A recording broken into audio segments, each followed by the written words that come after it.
കണ്ണൂർ കൂത്തുപറമ്പിലെ മതപഠനശാലയിൽ വിദ്യാർത്ഥിയുടെ അധ്യാപകന്റെ കൊടും ക്രൂരത.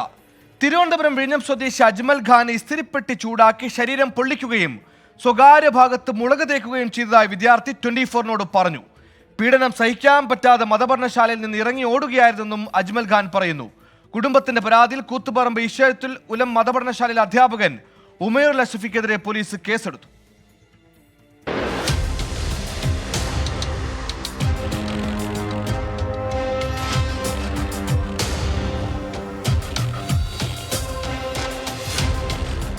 നാല് മാസം മുൻപാണ് 23-കാരനായ അജ്മൽ ഖാൻ മതപഠനത്തിനായി കൂത്തുപറമ്പിലെത്തിയത്.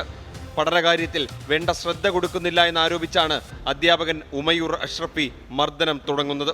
പീഡനമുറകൾ അതിരുവിട്ടതോടെ മഹല്ല് കമ്മിറ്റിയിലെ ഒരാളോട് അജ്മൽ പരാതിപ്പെട്ടു. ഇതോടെ അധ്യാപകന്റെ മട്ടുമാറി. അന്ന് മുതലാണ് മെയിനായിട്ടാണ് അടി ഇങ്ങനെ തുടങ്ങിയത്.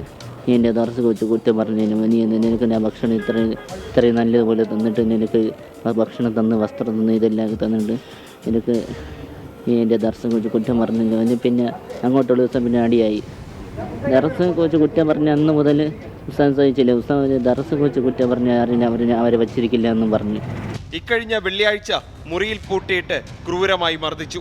ഇസ്തിരിപ്പെട്ടി ചൂടാക്കി പൊള്ളിച്ചു. കട്ടിംഗ് പ്ലെയർ ഉപയോഗിച്ച് മുറിവേൽപ്പിച്ചു. സ്വകാര്യ ഭാഗങ്ങളിലും കണ്ണിലും മുളക് തേച്ചെന്നും കരഞ്ഞു പറയുകയാണ് വിദ്യാർത്ഥി. കട്ടിംഗ് പ്ലെയർ ഇവിടെ നിറക്കി, ഇവിടെ ചെവിയിൽ നിറക്കി, ഇവിടെ നിറക്കി.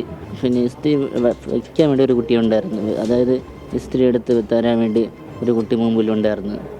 ശരീരമാസകലം മർദ്ദനമേറ്റ് അവശനായ അജ്മലിനെ സഹോദരനാണ് നാട്ടിലേക്ക് എത്തിച്ചത്. അവൻ്റെ ആരോഗ്യം നിങ്ങൾ കണ്ടപ്പോൾ തന്നെ മനസ്സിലായി കാണും. ഒരു ശോഷിച്ച അവസ്ഥയിലാണ് അവൻ്റെ ശരീരം. ഡൈജസ്റ്റിംഗ് പ്രോബ്ലം ഒക്കെ ഉള്ളതുകൊണ്ട് പവറായിട്ട് അടിക്കാനുള്ള ഒരു ശേഷി അവൻ്റെ ശരീരത്തിനില്ല.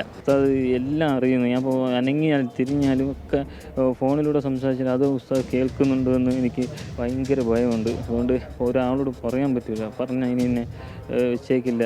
കുടുംബത്തിന്റെ പരാതിയിൽ വിഴിഞ്ഞം പോലീസ് കേസെടുത്തിട്ടുണ്ട്. സംഭവം നടന്നത് കൂത്തുപറമ്പിലായതിനാൽ കേസ് അവിടുത്തെ സ്റ്റേഷനിലേക്ക് കൈമാറി.